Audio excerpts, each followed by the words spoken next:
Prof, umekuwa ukisimamia kitengo hiki kwa muda kidogo sasa, lakini hata kabla haujawa kiongozi katika kitengo hiki umekuwa ukiratibu matukio kama haya, lakini kwa uzoefu wako kazini na muda ambao umekuwepo Chuo Kikuu Mzumbe, nadhani kuna vingi ambavyo tunaweza tukavifahamu kupitia wewe kuhusiana na tukio hili.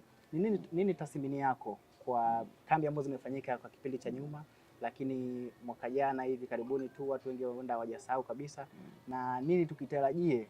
kwa mwaka huu kwenye kambi hii ya ujasiriamali na siku ya Mzumbe? Labda niseme tu kwamba tukio hili la kambi ya ujasiriamali na Chuo Kikuu Mzumbe lilianza tu kama tukio la ndani,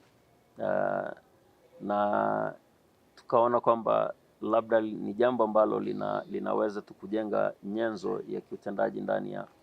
walimu lakini na wanafunzi. Lakini baada ya kadri siku zilizoendelea tukaona kwamba huwezi kufanya ubunifu na ujasiriamali ukiwa umejifungia. Kwa likapiga hatua kubwa zaidi, likaweza kuwashirikisha pia wahitimu, likaweza kushirikisha pia taasisi nje ya chuo, na likaweza pia kusaidia hata biashara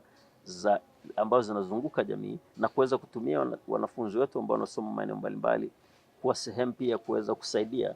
bunifu ambazo ziko nje ya chuo. Kwa hiyo ina maana wakati tumeanza tulikuwa tuna msukumo wa ndani, lakini mahitaji ya kijamii na mahitaji yanayotuzunguka ni makubwa kuliko vile ambavyo tukiwa tunajifungia nje. Kwa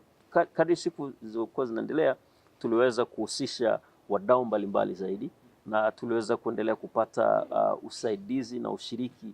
wa makampuni mbalimbali, wahitimu wetu na jamii kwa ujumla.